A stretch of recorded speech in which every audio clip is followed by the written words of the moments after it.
Indrajit sir, எதிர்க்கட்சிகள் விமர்சிக்கிறாங்க, எதிர்க்கட்சிகள் விமர்சிக்க தான் செய்யும்.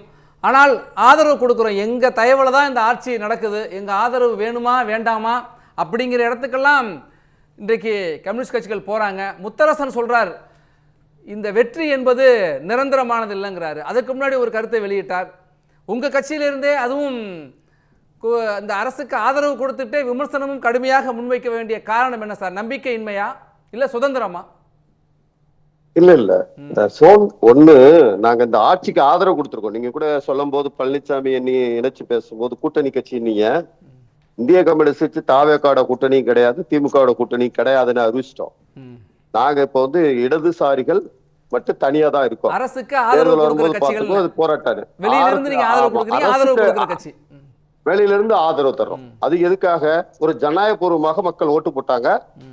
அத ஒரு ஆட்சியை கொல்லைப்புற வழியாக கவிழ்த்திடக்கூடாது யாரும் அப்படிங்கிறதுக்காக நாங்க ஆதரவு கொடுத்துருக்கோம். ஆதரவு கொடுக்கும் போதே தெளிவா சொன்னோம். என்ன சொன்னோம்? இந்த ஆட்சி சிறப்பாக எந்த மக்களுக்காக சில வாக்குறுதிகளை கேட்டோம். இது ஒரு மதச்சார்பற்ற அரசா தொடரணும், அதே போல விவசாயிகள் தொழிலாளர்களுக்கு ஆதரவான அரசா தொடரணும், எளிய மக்களுக்கு ஆதரவான அரசா தொடரணும். அப்படி தொடர்ற வரைக்கும் நாங்க ஆதரவா இருப்போம்னு சொன்னோம்.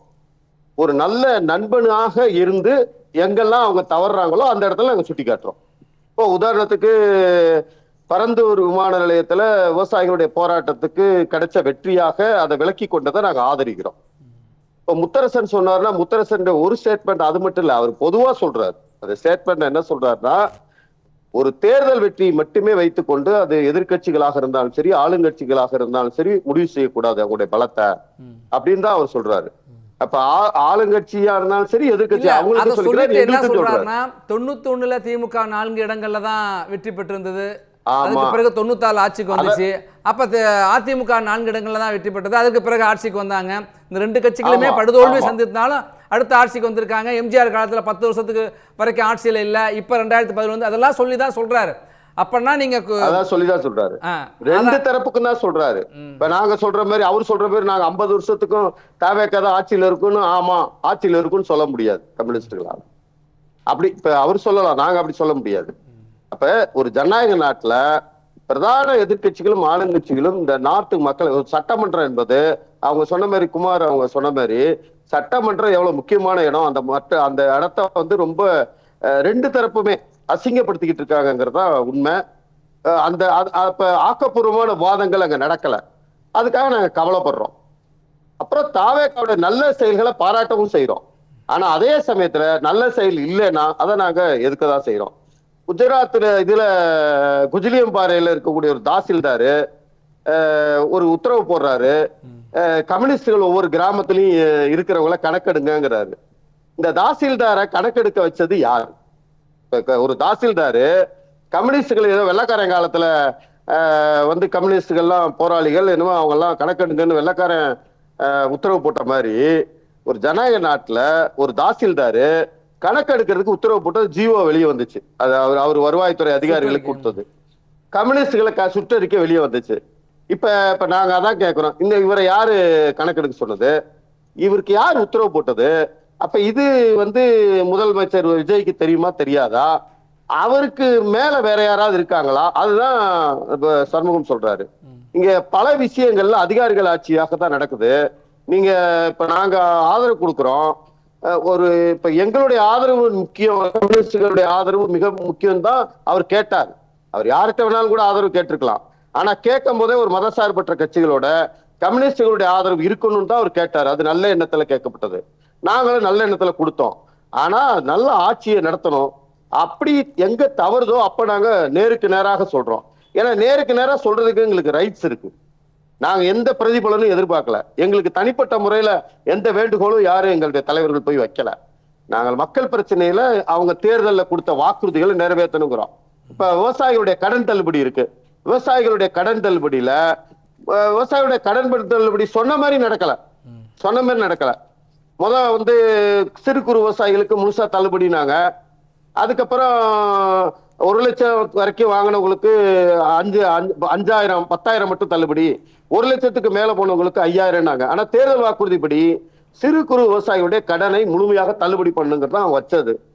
இப்ப 75,000 தள்ளுபடி பண்ணணும். அப்ப நாங்க போராட்டம் பண்றோம், 75,000 தள்ளுபடி பண்றாங்க. அதுக்குள்ளயும் 75,000 தள்ளுபடி பண்ணும்போது ரேஷன் கார்டை பிரிக்காம அண்ணன் தம்பி 2 பேர் தனித்தனியா விவசாயம் பண்ணிட்டு இருந்தா ஒரு குடும்பத்துக்கு 75,000 தவிர தனித்தனியா கிடையாதுன்றாங்க. அது மட்டும் இல்லாம கூட்டுறவு வங்கினா கிராமத்து மக்கள் கிராமத்துல இருக்கவங்களால் உருவாக்கப்பட்டதுதான். அந்த கூட்டுறவு வங்கிக்குள்ள டைரக்டரா இருந்திருந்தாங்கன்னா அவங்களுக்கு இந்த கடன் தள்ளுபடி கிடையாதுங்கிறாங்க. அதே போல அந்த கூட்டுறவு வங்கியில ஏற்கனவே டைரக்டரா இருந்தாலும் கடன் தள்ளுபடி கிடையாதுங்கிறாங்க. இதெல்லாம் யார் சொல்லி நீங்க செய்யறீங்க? இந்த தவறுகள்லாம் உங்களுக்கு, உங்க ஆட்சிக்கு, விவசாயிகளுக்கு இடம் கெட்ட பெயரை உருவாக்குறது. எனவே நீங்க வாக்குறுதியை கொடுத்தபடி செய்ய வேண்டும் என்கிற போதுதான் நாங்கள் போராட்டத்திற்கும் இந்த மாதிரி விஷயங்களுக்கும் தள்ளப்படுறமே தவிர தலைவலியாக இருக்கல்ல, நல்ல நண்பனாக இருப்பதற்கு முயற்சி படுகிறோம். தலைவலியாக இல்ல நல்வழிப்படுத்துங்கிறீங்களா? ஆமா, சரி, தொடர்ந்து பேசலாம். இந்திரஜித், இப்போ மார்க்சிஸ்ட் கம்யூனிஸ்ட் கட்சியோட போராட்டத்தில் சண்முகம் என்ன சொன்னார் அப்படின்னா, நாங்கள் வேணுமா அதிகாரிகள் வேணுமான்னு கேட்டுட்டு உங்களுக்கு ஆதரவு கொடுத்த எங்களை வச்சுக்கிட்டு எங்களுடைய ஆதரவில் ஆட்சியை தொடர போறீங்களா, இந்த அதிகாரிகளை வச்சு ஆட்சியை நடத்த போறீங்களா, குறிப்பாக தலைமைச் செயலாளரை மாற்றணும் அப்படின்னு சொன்னார்ல. ஆனால் அதுக்கு முன்னாடியே போட்ட உத்தரவு இப்போ செப்டம்பர் 1லேருந்து பிப்ரவரி வரைக்குமே அவருக்கு 6 மாத காலத்திற்கான பதவி நீட்டிப்பு என்பது அப்படியே தான் இருக்குது. அதில் எந்த மாற்றமும் இல்லை. நீங்கள் யாரை வச்சுட்டு ஆட்சியை நடத்த போறீங்க, தொடர போறீங்கன்னு கேள்வி கேட்டதுக்கு எந்த பதிலுமே இல்லை. அப்படின்னா 2 கம்யூனிஸ்ட் கட்சிகளுமே, காங்கிரஸ் உள்ளிட்ட கட்சிகள் எங்களுக்கு தலைவலியாக தான் இருக்குது அப்படிங்கிறது தான் இந்த அரசு அமைதியாக இருந்து வெளிப்படுத்துதா? நீங்கள் வேணால் எங்களுக்கு ஆதரவு வாபஸ் ஆனாலும் வாங்கிக்கிங்க, தலைவலி நீங்கள் அப்படின்னு இந்த அரசு கருதுதா நம்ம எடுத்துக்கலாமா? எங்களுக்கு தான் நிறைய தலைவலியா இருக்கு. ஏங்க ஆதரவு கொடுத்தீங்கன்னு ஒரு பக்கம் போட்டு படுத்துறாங்க. இதா திமுக வேற மாதிரி பேசுது, மத்தவங்களும் வேற மாதிரி பேசுறாங்க. இவங்களும் இப்ப எங்ககிட்ட ஆதரவு கேட்டப்ப சொன்ன மாதிரி நடந்துக்க மாட்டேங்கிறாங்க. அண்ணன் இது நண்பர் சோமும் குமாரும் நல்லா சொன்னாங்க. அத சோமும் குமாரும் நிறைய விஷயங்கள் சொன்னாங்களா, எங்கெல்லாம் பிரச்சனை வந்துச்சுன்னு. இந்த பிரச்சனைக்கு காரணமே என்னன்னா அவர்கள் அதிகாரிகள் பேச்சை கேட்டு நடக்கிறதா, அதிகாரிகள் பேச்சை கேட்டு நடக்கிறதா. அப்ப அவங்களுக்கான அனுபவம். ஆனா ஒரு விஷயத்த நம்ம புரிஞ்சுக்கணும், நீங்க அதை குறுக்கிட்டு கூட சொன்னீங்க. ஒரு ஆட்சி ஒரு ஏற்கனவே இருந்த நடைமுறையில இருந்து புதுசா ஒரு ஆட்சி வந்து அது சில விஷயங்களை நடைமுறை மாற்றும் போது இது மாதிரியான தடுமாற்றங்கள் ஏற்படும். அவங்களுக்கு கத்துக்கிறதுக்கே தடுமாற்றங்கள் ஏற்படும்.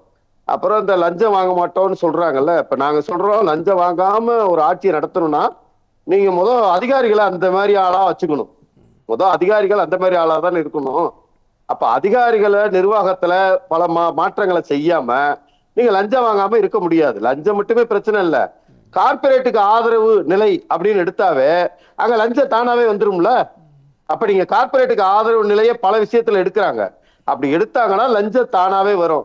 இந்த ஏதோ சாக்கு பை தூக்குறவன், நெல்லு மூட்டை பிடிக்கிறவன் 30 ரூபா 50 ரூபா லஞ்சம் வாங்குறது, சின்ன லஞ்சம் வாங்குறத நிறுத்திட்டோங்கிறது லஞ்சம் கிடையாது.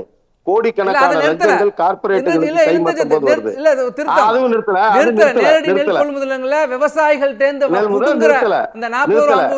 ஆனா கோடிக்கணக்கான ரூபாய்கள் கைமாறுது கார்பரேட் விஷயங்கள்ல. கார்பரேட்டுக்கு ஏற்ற விஷயங்களை தான் அதிகாரிகள் செய்யறாங்க.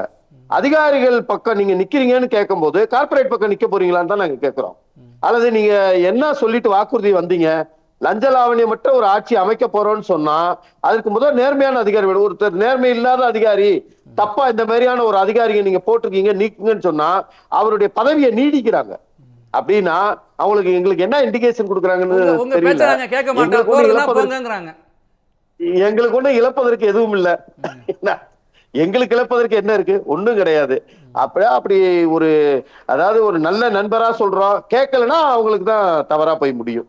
ஆனா சில சமயங்கள்ல ஒரு 50-60 ஆண்டு கால ஆட்சி மாற்றங்கள் ஏற்படுகின்ற போது, ஒரு புதிய விஷயத்துக்கு ஒரு அரசு போகின்ற போது இது மாதிரியான சில, அதுவும் நாங்க லஞ்ச லாவணியம் வாங்காத ஒரு ஆட்சி ஏற்படுத்துவோம், மந்திரிகள் வாங்கக்கூடாது, சட்டமன்ற உறுப்பினர்கள் வாங்கக்கூடாதுன்னு போது பெரிய விஷயம், அதையும் பாராட்டி தான் தீரணும்.